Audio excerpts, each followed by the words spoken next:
my office basically oversees all research related compliance on campus. So we manage all of the regulatory oversight committees and make sure that everybody's following the rules and regulations that govern each committee.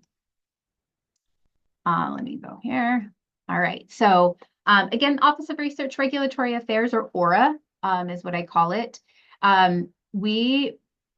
I manage all of the committees that have regulatory oversight of research. So IRB, IACUC, IBC, RSC, DURC, and SCROC. Those are a lot of acronyms. We'll get into a little bit about what each committee does.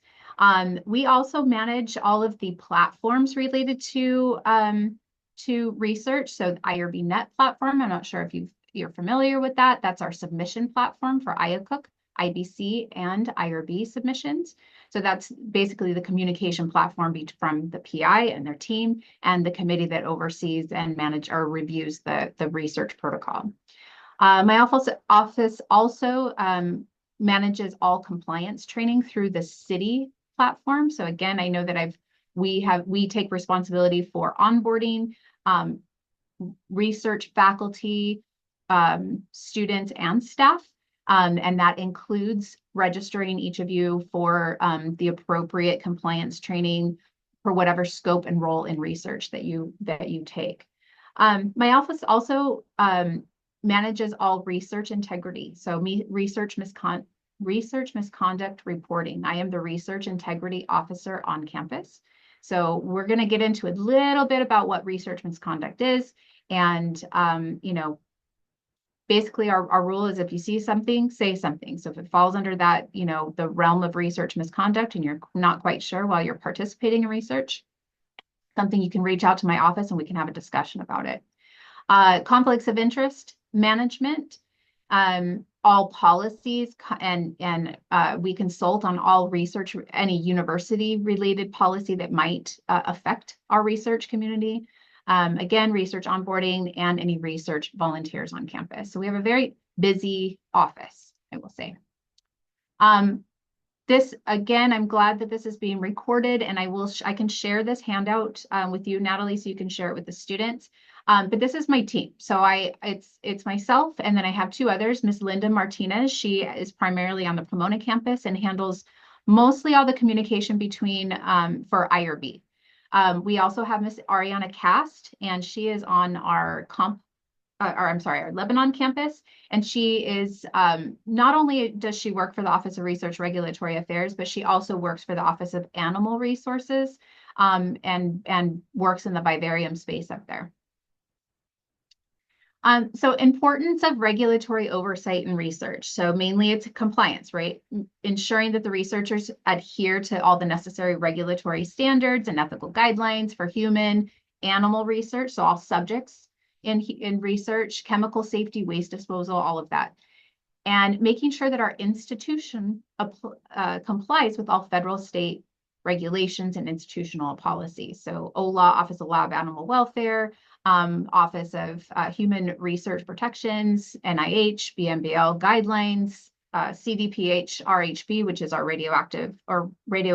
radiologic health branch. And also, in addition, our office, we want to support researchers. So that includes faculty, staff, and students in understanding and applying what those rules are related to their work, making sure that everybody is following the right rules. That the main goal is to make sure that everybody is in compliance and that we are educating all of our researchers so they understand what the process is. So again, back to that education, just offering workshops and then tailoring training for different groups such as research staff, animal researchers, regulatory affairs, or if you're you're working with human subjects, whatever that training would be, we're tailoring it to your specific scope of research. Okay, so I mentioned those acronyms before. So Western University Institutional Review Board is the IRB. So the IRB is the administrative body that was established to oversee all human subject related research on campus. The IRB follows the United States Code of Federal Regulations, or the CFR 4546, for the protection of human subjects. Our IRB right now has 10 members. We are required to have a minimum of 5, but we have 10 at the moment. We have to at least have 1 scientist. So of course we have more than 1 scientist that sits on the committee, and 1 layperson. So layperson means it's a person who is from the community, does not have a scientific background. They represent the community in all discussions with the IRB, or in reviewing any clinical trials or any work that has to do with human subject research. Legal counsel actually is a part of our committee, so they make sure that we're also following not only OHARP or the federal regulations, but also university compliance, and each one of our members is sufficiently qualified through the experience and expertise. We have a really good group, and these individuals for all of the committees, just keep in mind this is a volunteer role. So 90% of our committee members also hold a faculty appointment on campus at different colleges on campus. So it is purely volunteer, and they're pretty amazing. Institutional Animal Care and Use Committee, that's the IACUC. So that is the committee that's established to ensure ethical practice of all animals used in research, teaching, breeding, or testing. So again, if you belong to the College of Vet Med, that's where some of those teaching protocols might come from. And yes, IACUC does oversee teaching protocols when using animals in teaching activities. We fall under the guidelines of the Office of Lab Animal Welfare, USDA, for any regulated species, regardless of funding. So there is specific species that are regulated by the USDA. So there's different rules and regulations regarding USDA covered species. The public health on humane care and use of laboratory animals, regarding vertebrate animals, the guide for care and use of lab animals. The Institutional Care and Use Committee, actually, again, we're required to have a minimum of 5 members, 1 community members, that's that layperson. Our attending veterinarian, which is Dr. Marissa Sainz on campus, so get to know that name. If you are involved, which you will be, in animal research, and there's anything that happens and you need to consult a veterinarian, she is our attending veterinarian for IACUC. Currently, our committee, even though we only are required to have a minimum of 5 members, we do have 9 members that sit on the committee right now. And again, they're all sufficiently qualified with different areas of expertise and extensive experience in lab animal research. Western University Institutional Biosafety Committee, or the IBC. And I'm giving you a little synopsis of these 3 committees because they are our heavy hitters. These are our 3 main committees. We get the most volume of research. Western University Institutional Biosafety Committee is the institution, is the committee that was established under the provisions of NIH guidelines to review any research involving recombinant DNA molecules, infectious agents, toxic biological molecules, and which would include cell culture with human or animal cells. So if you are doing any research with cell culture, just know that this should be accompanied by an IBC protocol that you are added to. Again, animal research, there's a protocol that's submitted by the PI for review and approval. If you are engaging in any research that involves live animals, you should be added to that protocol and complete the city training for that.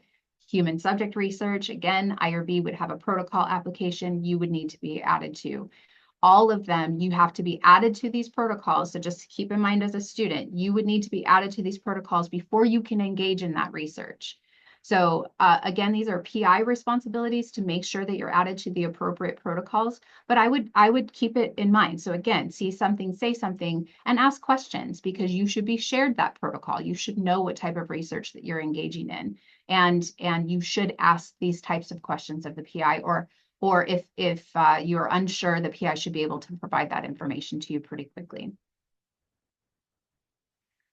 So getting into the city platform. So the city stands for Collaborative Institutional Training Initiative. It is just the platform that we've we've chosen to purchase a subscription through, and it houses all of our compliance training. And the reason why we have to have such a robust training platform is we want to ensure that everybody who's engaging in research understands responsible and ethical conduct of research, the good clinical practices. So again, on the human subject side, you're performing good clinical practices. On the lab side, good laboratory practices. Safety in research, understanding what the safety parameters are, and knowing how to assess a risk, and any conflicts of interest in research and what that's all about. And all of our modules, no matter what module you complete or you're required to complete, depending on your scope of research, all of them get into a bit of all of those elements.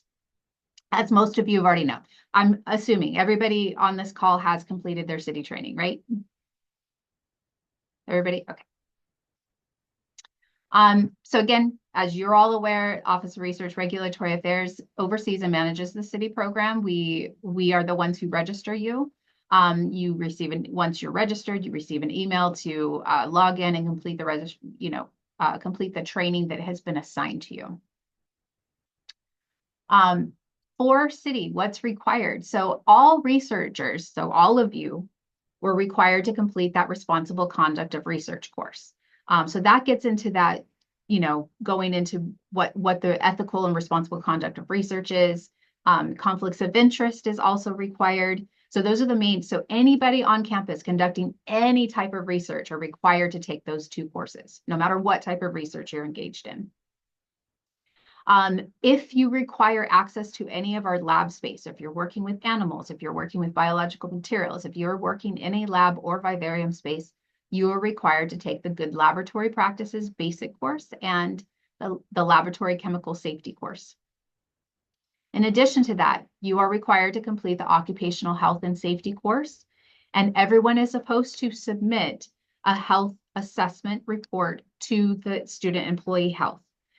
This is an annual report if you're working in a lab or vivarium space, so in or around animals, and it's basic, or if you're working with infectious agents, and they'll go into if you need any vaccines for your work with whatever you're working with, they will self-determine what you are required to take as part of your medical surveillance. Again, that is not something my office oversees, but we facilitate the process by providing the training so you understand why you need a medical surveillance, and then the facilitation of that assessment to Student Employee Health. If you're working with animals, researchers, ACU, so you should all completed the researchers ACU course, and any species-specific courses. If you are involved in research involving work with infectious agents, hazardous materials, recombinant DNA, cell culture, researchers BSS courses required. Now, if you are engaging in research that involves human subjects, there's additional courses. I just called these out because I know that this is more specific to this group, but there are specific training for human subject research. There's specific training for for radiation work on campus. So if these are elements that, outside of this summer research program, if these are elements that you wish to engage in the future, you just reach out to the Office of Research Regulatory Affairs and we'll get you set up with the appropriate training. So ethical considerations, these are those responsible conduct of research and the conflicts of interest. So responsible conduct of research, it really delves into, as you all are familiar with, authorship. So again, these are things that as students you should be thinking about. Ethical use of subjects in research. So what's the ethical use of whether it's animals or humans? The data management, how it's stored, how it's collected, how it's analyzed. Research misconduct. So research misconduct as a definition is the fabrication, falsification, or plagiarism in proposing, performing, or reviewing research or reporting research results. So if you are in a situation where you're being asked to falsify or plagiarize or something, anything, again, this may fall into the realm of research misconduct. And like I said, my office does oversee research misconduct reporting. you can report anonymously, and that we go through a review process to see if it's a validated concern. Conflicts of interest or conflicts of commitment. Typically, these are, again, by definition, of conflicts of interest in research occurs when any researcher, typically it's the PI, but it could be you as a student. This is why you have to complete the training. Whether the personal interests, whether it's financial or non-financial, could appear to unduly influence their professional judgment and integrity of the research they're conducting. Conflicts of commitment, again, that typically would be more of a faculty member who may have an appointment somewhere else. Again, that would unduly influence any professional judgment on the research they're conducting.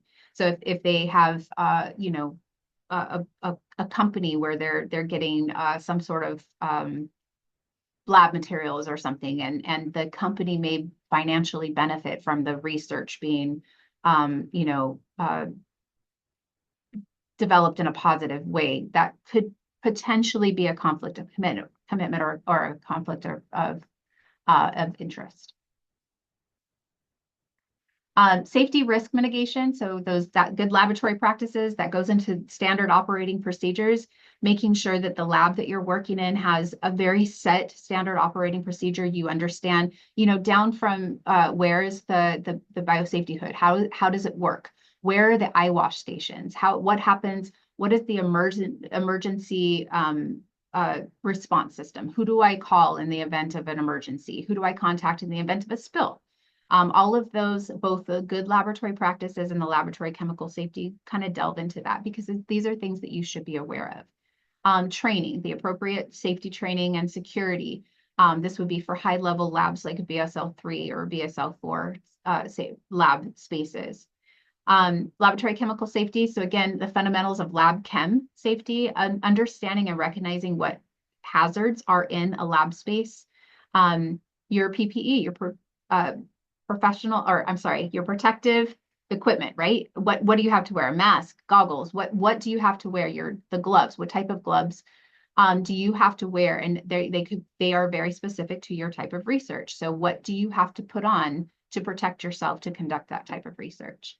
Appropriate storage of chemicals, how to use the compressed gas cylinders and recognize when it needs to be changed or it's outdated. And then the occupational health and safety just dives more into really protecting you as the researcher. So again, your bloodborne pathogen, routes of exposure, that's your medical surveillance. Going back into the PPEs, the use of sharps and where to dispose of sharps safely. And recognizing common hazards in the lab, right? We know that when we're in the lab space, we got to wear closed-toed shoes.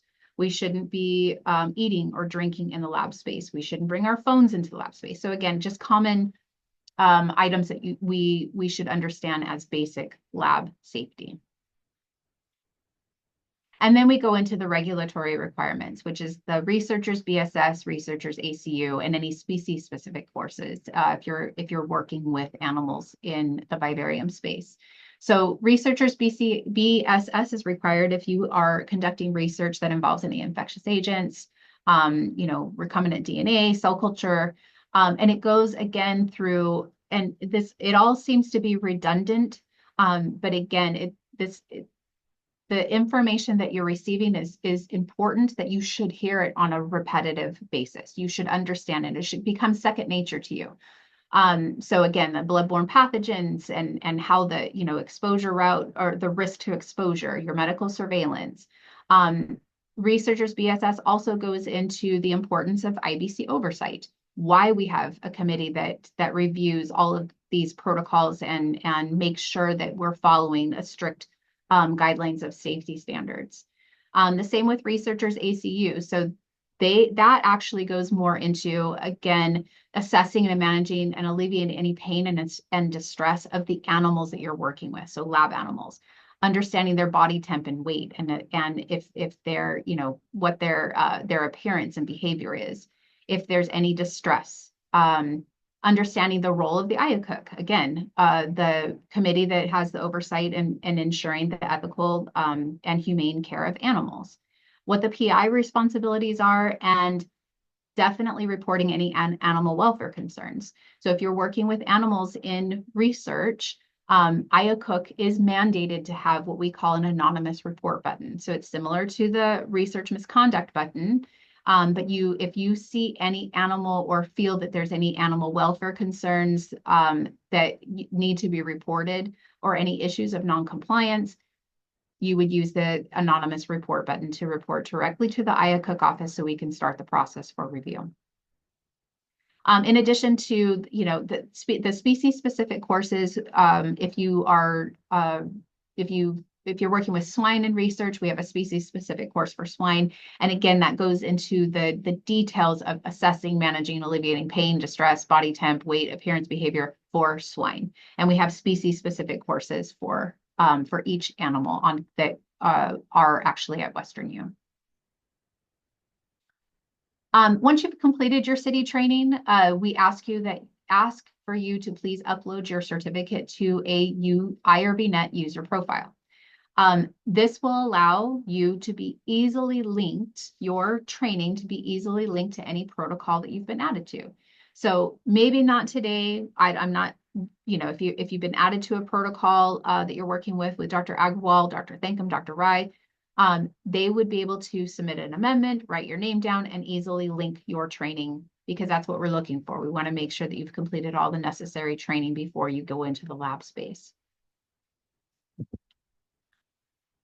Just some Office of Research Regulatory Affairs important reminders. Again, if you are asked to help write a protocol, if you're asked to help submit a protocol in IRB-Net, these are all the things that you can do as students, and the PI may ask you to do this. The committees are under a time constraint, right? So you want to make sure that you're submitting your project in a timely fashion. If you wish to engage your research the following month, you want to make sure that you get it in the month before. We want to allow enough time for review from the committees. You want to make sure that you're allowing enough time for communication between the PI, the research team, and the committee, addressing any concerns that the committee might have. Because remember, you cannot conduct your research prior to approval. It has to be approved first by whatever committee has oversight over that particular research. For the PIs, we encourage them to consult with the Office of Animal Resources. If they have any animals that they're going to be working in, say if it's swine or mice or rats, just making sure that there's the appropriate housing and there's space for those animals. And a PI is not allowed to submit a request to purchase these animals until, number one, the protocol has been approved, and number two, they've consulted with Office of Animal Resources. We also have consults for sponsor programs and contracts management. That's on the PI side of things. But again, as students, you should be aware that if there's funding that needs to have, if they're applying for funding, there's a process along the way for each of it. As far as the review schedules go, the IACUC meets every second Wednesday of the month. So any protocol that is reviewed, it's reviewed at a full committee or a full convened committee on every second Wednesday of the month. The IRB is every third Thursday, and IBC meets every fourth Wednesday of the month. That being said, we try to allow enough time for our reviewers to review the protocols ahead of the meetings. So timely submissions are extremely important. IRB-Net, I threw the link up there. I'm not sure how many of you, if any of you, have registered for IRB-Net. And after the call, what I can do, if you haven't already, I can share a really quick tutorial with Natalie that she can share with you on how to register for IRB-Net and also how to add your city training to your user profile. Because again, whether it's this research project or in the future, you will want to have access to IRB-Net for any research that you're going to engage in. So again, IRB-Net is the platform for committee review for IACUC, IRB, and IBC. It is also the document management platform. So even after the communication and review by whatever committee is reviewing whatever type of research, that's your document management. That's where all the approval letters are. That's where all the, if you're working with human subjects, the consent, the stamped consents that you need for that, all of that is within IRBnet and kept within IRBnet. There's also in IRBnet is resources for researchers. So again, all the forms and templates are in IRBnet. So if it's an IACUC, if you're asked to fill out an IACUC application or an IRB application form, the template is in IRBnet. You want to make sure that you're going to IRBnet for all the templates because they're updated on a regular basis. So you want to make sure that you're getting the most current version of the template and the form. And using that for your research. We update them regularly based on if there's any changes in the regulations, the federal regulations, or any institutional policies, or just processes within the Office of Research Regulatory Affairs. We're always trying to improve efficiency and make it easier for the PI or the students to complete some of these forms. So again, you want to make sure that you're pulling or you're downloading from the IRBnet forms and templates library for all your templates. Just recently, I'm sure you're familiar with the university has a central location for all policies and manuals related to all university policies and manuals, which is Converge Point. We understand that students do not have access to this portal. So because students engage in research, we felt it was very important for you guys to have access to all research-related policies. You should be able to go in and research or look for yourself what the policy is on, sleep deprivation or whatever it is, body weight score or anything, or what an amended protocol would look like. So again, all of them are available to you, whether it's human subject research, animal research, or biosafety. All of those policies are available to you in IRBnet. IRBnet resources and packages. So again, this is just the page. You would click on the IRBnet, select a library, and it's pretty self-explanatory. You just use the drop down to select a library from IRB, IACUC, or IBC to pull up whatever it is that you're looking for. Again, once you get into IRBnet, some of this language might make a little bit more sense to you, but IRBnet, when you go to submit an IRBnet, it's called a project. And the project package are all the elements that you need to submit for review. So that being said, that would be, so an example would be your protocol application for IACUC. This is the first page of the protocol application. I'm pointing this out because this is one of the most important pages administratively. We want to make sure that the PI, so if you're being asked to complete this, the PI still has to sign this and is responsible. If you see that summary in the middle of the page, those are all the roles and responsibilities of the PI and why, and they're acknowledging what their roles and responsibilities are by signing that document.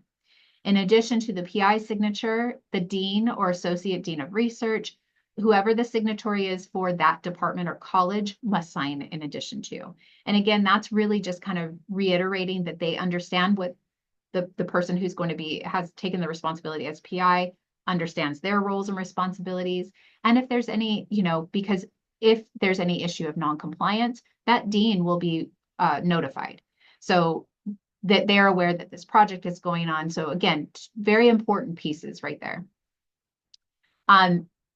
When you're completing an application for any type of research, you just want to make sure that you're not leaving anything blank. So again, if you're being asked to complete a protocol application of any kind, you want to make sure that you're answering the questions fully. You want to make sure that you're reading the question, that you understand the question, and that you're answering it in the best way possible. Once a project is submitted through IRBnet to the committee, it goes through a series of reviews. So the administrative review of a project in IRBnet is really just looking for the completeness of the package. So they're looking for a completed protocol application. They're looking for those signatures. We're looking for the training. So if you have a protocol and say you have your PI and you have a team of 3 other individuals that are listed on the protocol, we're looking for all the city training for all of those individuals, whether they're internal to Western U or external to Western U. So again, something to keep in mind. If you're on a project and you're collaborating with, say you have somebody at another institution that wants to collaborate with you on a project at Western U, all of the requirements of Western U follows that person because they're going to be participating on a project at Western U, which means they would be required to complete the city training. And you would reach out in the same way that you reached out to me and said, "Hey, Jen, I need city training because this is the project I'm going to," you would reach out again and say, "Hey, Jen, I have somebody who's going to collaborate that's another student at, UCLA or wherever. Can you please register them for Western U?" So they are able to be registered for city training through Western U and affiliated at no cost to them. So that is something to keep in mind, again, for the future.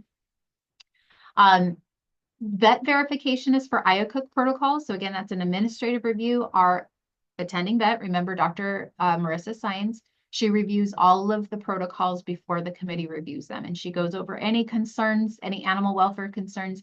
And she does one more step and works directly with the PIs to try to mitigate any animal welfare issues. She'll work directly with the team to address any concerns before it even comes to the committee. So she's pretty amazing. Once it's assigned for IACUC review, it's either assigned at a designated member review or a full committee review. Most protocols are assigned for full committee review. And remember, the IACUC meets every third Thursday of the month. I'm sorry, every second Wednesday of the month. And then just to reiterate, you want to allow time for that communication back and forth from the committee. If they have any questions, you want to make sure that you're padding time to start your research and you allow enough time for that committee process to happen. This is just some IRBnet language. So again, if you're in the IRBnet, acknowledge just means that we're in receipt of the project. Information required means that during the administrative review, we're asking for additional information, whether, there's one person that doesn't have the appropriate city training, or we're looking for those signatures, whatever the case may be, it's more administrative. Modifications required means that the committee has processed the review and they have revisions that they're requesting prior to approval. That is accompanied by a formal letter to the research team to address, respond, and revise. Forwarded just means that we forwarded a response to the reviewer. Once your project is approved in the system, it's updated in IRBnet with an approval letter, a expiration date, and then a notice of when the next report is due. So again, this is a PI responsibility that they are to submit an annual report, a progress report, if they wish to extend the study. So if you are asked to submit a progress report, there's a separate form for a progress report. Say you're working on a project that, you're on a longitudinal study that you are going to do for all 3 years, right? Then you would be required to submit those progress reports to extend that study each year. And this is important, again, because if you're conducting any research that is expired, so you want to make sure that you're familiar with the protocol. The PI should go over the protocol with you. Keep in mind, look at the expiration dates. Look for the approval letter. All of those documents should be shared with you so you're aware that you're working on a project that has been reviewed and approved by the appropriate committee and that it has not expired. So again, these are some things, even as students, that you should be looking out for. Principal investigator, the reporting requirements, and basically just their roles and responsibilities. So I'm going to reiterate, the principal investigator they are responsible for ensuring that all personnel working on a protocol understands the protocol, has completed all of the compliance and safety training, and has reviewed and understand the Western U policies and procedures. That is the responsibility of the PI. The responsibility of the personnel is to also make sure that you have completed all your training, you understand all the Western U policies and procedures, and you understand the protocol. The principal investigator must report potentially serious or continuing non-compliance that comes to their attention as soon as it comes to their attention. Principal investigators must report all human or animal welfare concerns. And I will say that any human or animal welfare concerns should be reported by anyone on the research team. If you notice any human subject or animal welfare concerns, you can report it to the investigator, who can then report it to our office, or you can report directly to our office. Provide those annual progress reports. a completed study also they're required to submit a completion report. For human subject research or even an owner consent, they're required to keep all signed consents and all research records for at least 3 years post-study completion.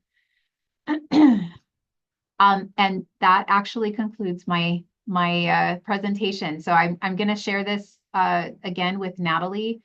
This has all my contact information. So this directly to the IACUC office, the IRB office, the Institutional Biosafety Committee office, Office of Research Regulatory Affairs, and my direct line. But you can reach me through any of those emails. I'm going to stop share and I'm going to ask if there's any questions.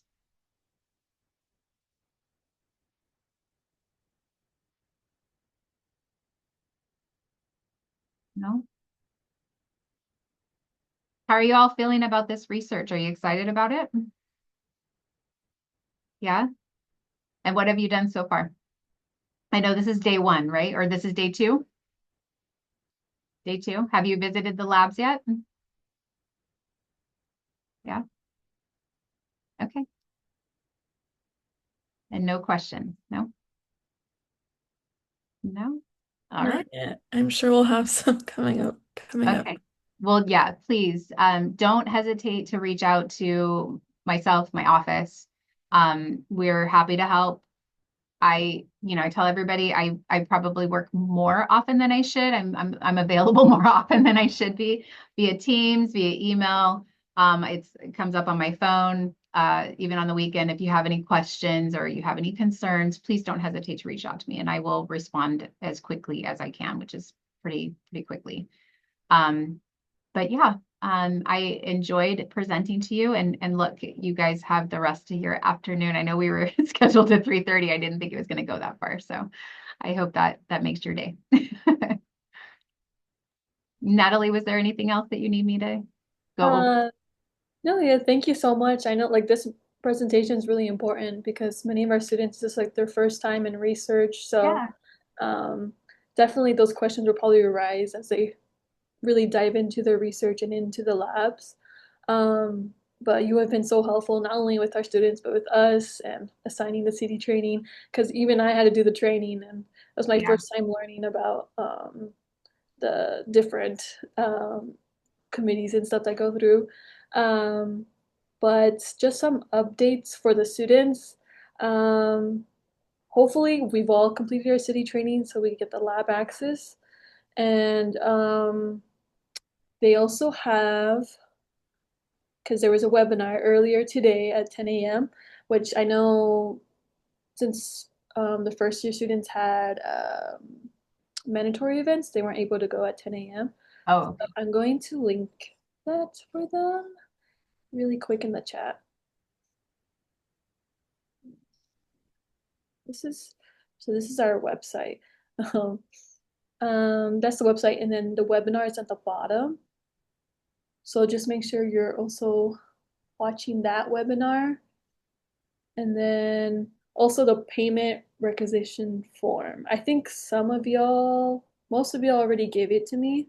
I think today we're supposed to be in person. We're supposed to like, I think many of you are planning to give it to me in person, but I just forgot to collect it yesterday. So please um, either drop it off or give it to me via email so y'all could get your money.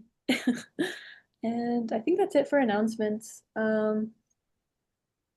okay. Well, thank you guys. Enjoy the rest of your day. And again, don't hesitate to reach out to me if you have any questions. Thank All right. you. Bye, Thank guys. you. Take care. Thank you.